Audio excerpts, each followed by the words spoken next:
here again from Kickback Garage. I'm still shouting. My microphone hasn't come yet, but we can survive that sort of shit, can't we? Yeah. Anyway, this video here is number 6 in the series on the TV 175 rebuild, which is pretty exciting, isn't it? We're getting there. Beautiful weather outside, so I really want to go out and ride. But I'm stuck in the garage with you ugly lots. But what I'm going to concentrate today is on the gearbox. I've got some tricks and tips there on how to set the wishbone, and yeah, we'll have a look at that. We'll tear it down and we'll build the old gearbox. So stay tuned, go grab yourself a cup of coffee, and let's get cracking.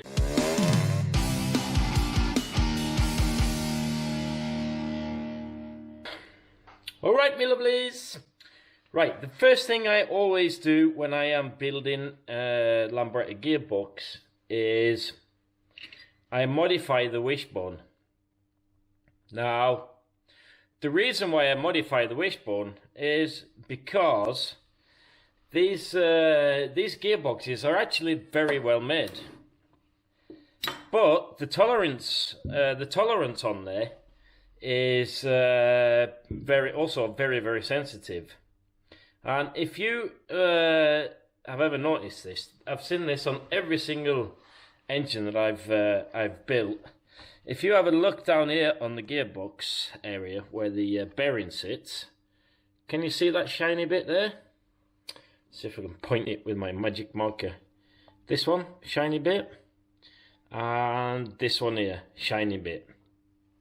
See those? Now what that is, basically, is it's the two ends of the wishbone which fit here. When selecting 4th gear, and you can see they coincide with the marks there. Can you see that? Definitely. So that's what's happening. So what's happening there is when 4th gear has been selected, it's been touching the back of the engine case there. There's a few reasons for that, and I'm going to go through those. But first, let me modify it, and I'll show you how to do that. Magic marker. Now you can see maybe here. You can see the shiny bit here, the shiny area. Can you see that? Maybe. But definitely shiny area there, and shiny area here. So what I actually do is I grind off with you can either use a file or an angle grinder. I actually file off this area there, like so, and on the other side, same area. I like to grind off that corner there like that. So I'll do that first.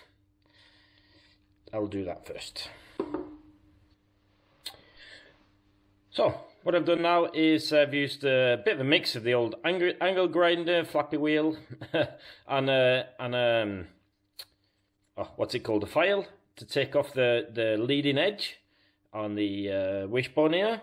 And I've also measured it. It's a good idea to measure it. Put it on a flat surface, and make sure that this wishbone lines up. These can bend. So like if someone's had a dodgy gear change or something back down the line, then these can actually bend. So it's a good job, good practice to make sure they're straight. And then you take off this back edge. The reason why I take off the back edge there is because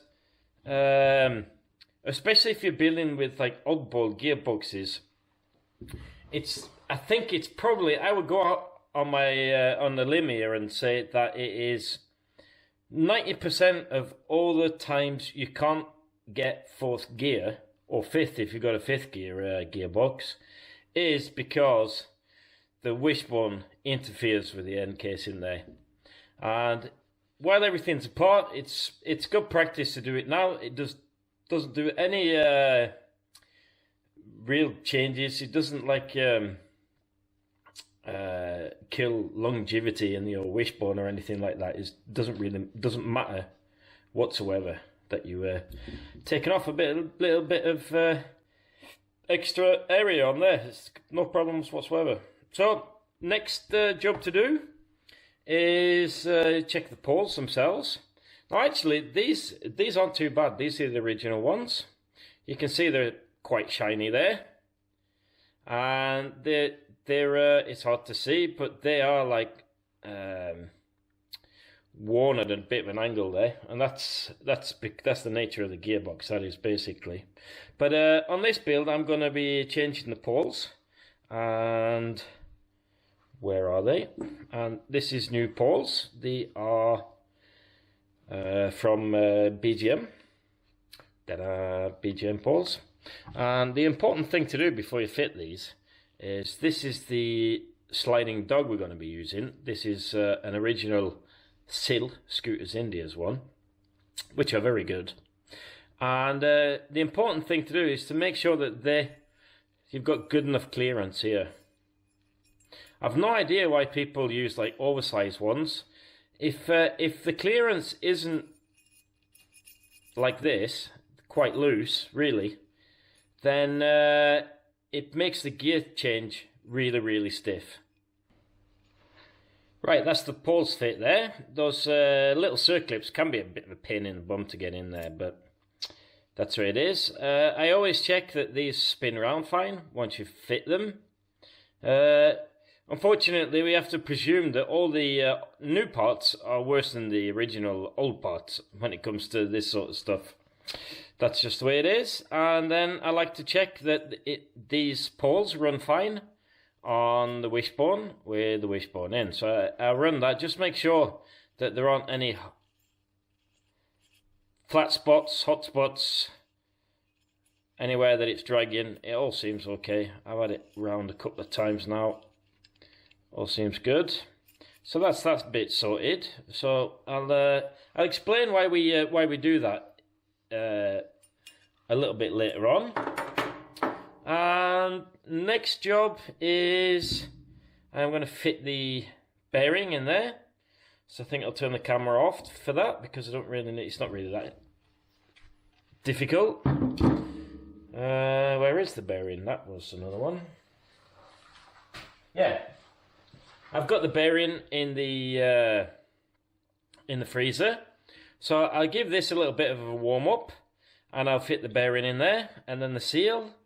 And we'll tighten up the plate on that. Do that now. So this is BGM bearing. I actually prefer the Restore one, the one with the O-ring on the outside there. But yep, this will do. This will do. I'll fit this. It's comes straight out the freezer.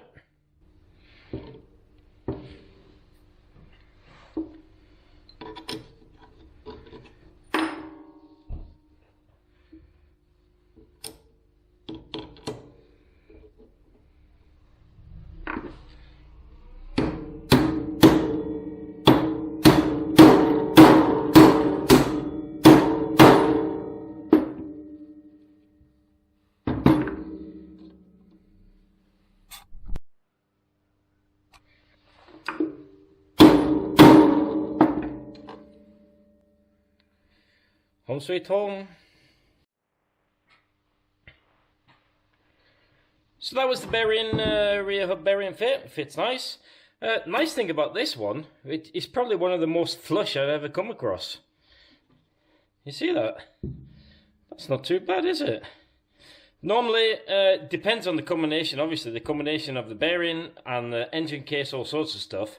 We get like weird combinations where this sticks out at the backside there. But because this is so flush, then it means I can use the original type plate here. But MB scooters, they make plates with like a little recess here. I think there was a kit of 3 of them or something like that. So if you got one of these dodgy engine bearing combinations, then you can actually, so it's just so that they sit properly in there. But this is going to work fine. And then you've got this plate here that goes, obviously that one first, then that one, and then the bolts. But this is really dirty, and I can't fit it like that, obviously. I've just got to give those a bit of a clean. So if I put them there like that, and do habba-zabba-hazabba-zabba-zab, and that was those cleaned up a bit. So what we'll do is fit this one.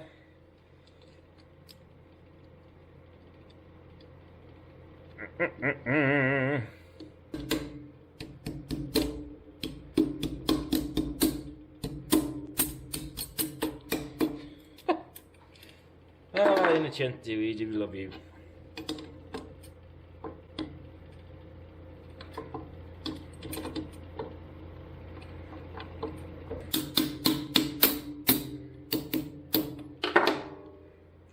So that's that, and that's that, and then I'm going to fit nylox on here, I think 6mm with thin washers.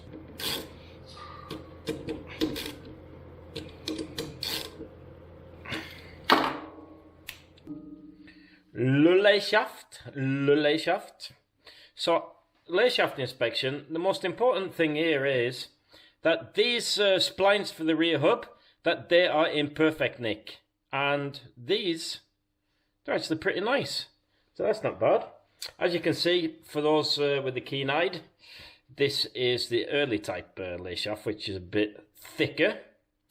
The next thing that I do is use the new one, the new sliding dog.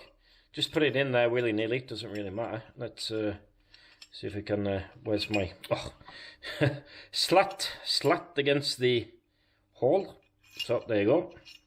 And we just want to make sure that that slides freely up and down, which it does. No problems there.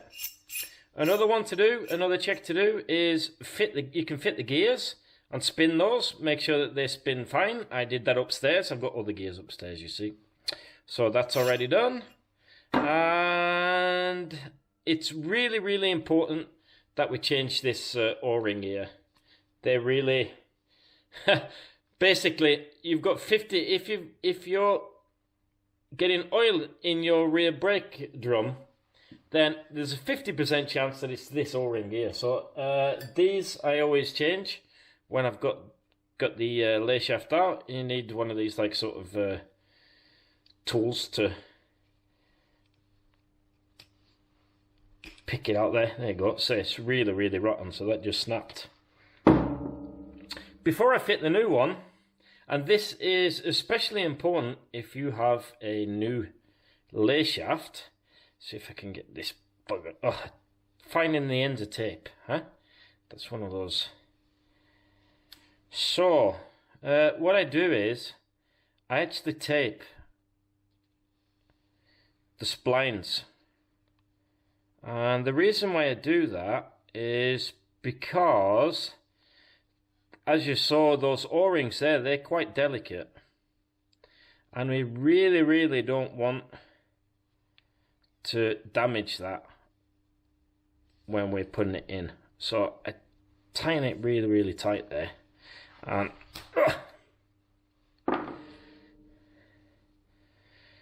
so that is basically just to protect it. And I give that a bit of a clean in there.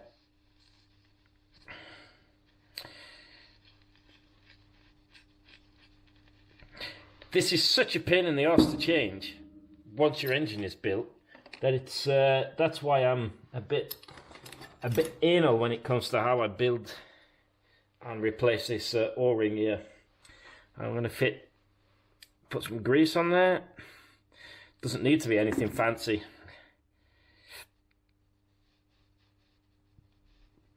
Lube it up, and then we gently. Like, this is where you can damage it if you don't tape the splines. Right. She doesn't want to go on there, does she? There we go. And just slide her over. Job done. Grease that up, and now I can take out the take off this again. If I can find out where the end of the tape is, which is there. Voila. So that's that done, and now I think next job is fitting the. No, while I'm on the Layshaft, I'm going to show you how to fit the selector spring and balls. Two new balls, new selector spring. You really don't need to go for those. You can get these in like a strengthened type. My experience with those is that they're terrible. They just make the gear change really hard. And this is not a Vespa, this is a Lambretta.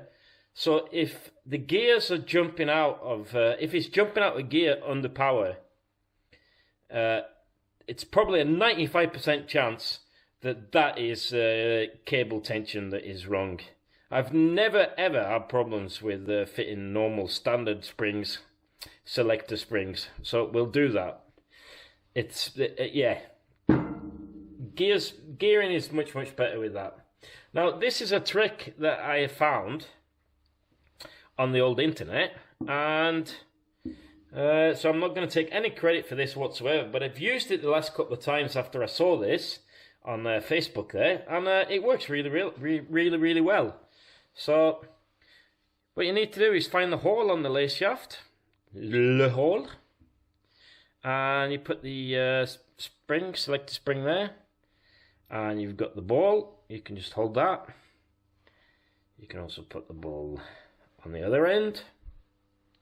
Now what I want now is the new one, and as you can see on these, they've got like a slanted bit there, a bit of a ramp, and this bit of a ramp is there so that you can obviously you have to aim this where the ball is, the ramp.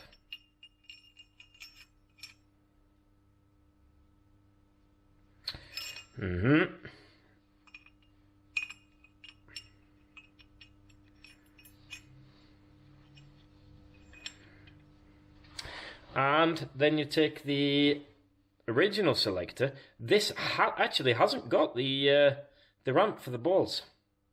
Can you see that? So what I'm going to do here is, it's got a ramp on all these at the end here, so I'm going to actually fit it that way. And if you put these together,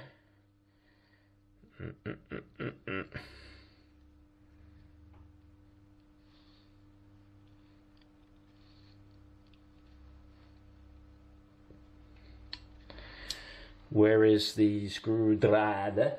Screwdriver.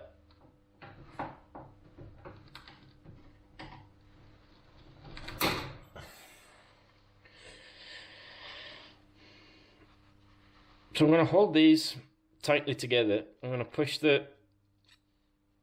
There you go. That's the bearing in under there. And let's see if we can move the sliding dog. Come on, baby.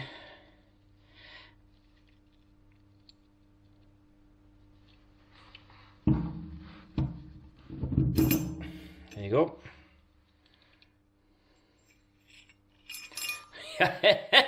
And that's the bearings and the spring, selector spring, already in there. So before you fit this, move the sliding dog so that you have second gear. Second gear is, you can see the line there, that is second gear there. This will be neutral. First, neutral, second, and you'll see why I do that in a minute or two.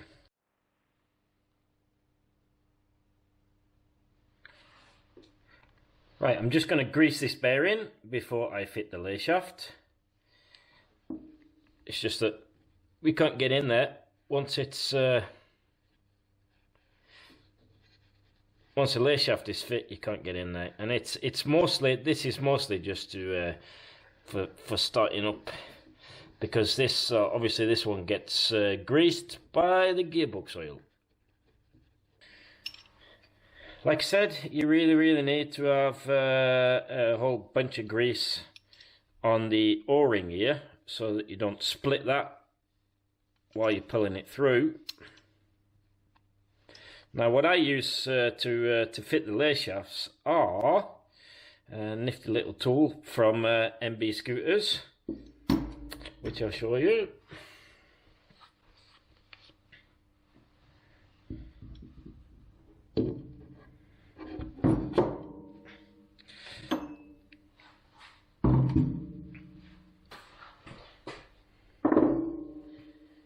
So this is the tool I use to fit the Layshaft. Now, don't want to teach you to suck eggs here, but it's really important that the Layshaft is pulled all the way through before you can even attempt to shim the gearbox.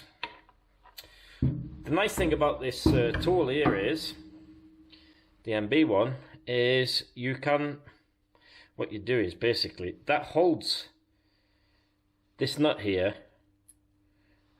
holds the inside of the spline there, so that sort of that eliminates any need to have to hold the Layshaft on the back side there. So you start off by fitting it. Come on, you little baby, open that up a little bit like that on that side, and then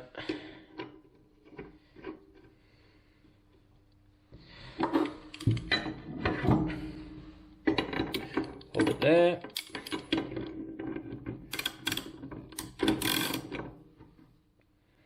So I'm actually holding the Layshaft at the same time.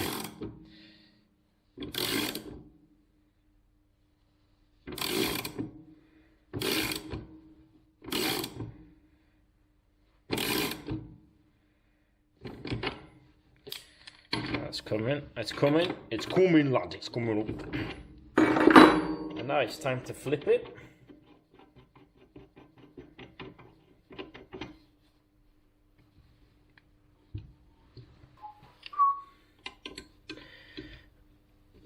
Loosen that one, there we go.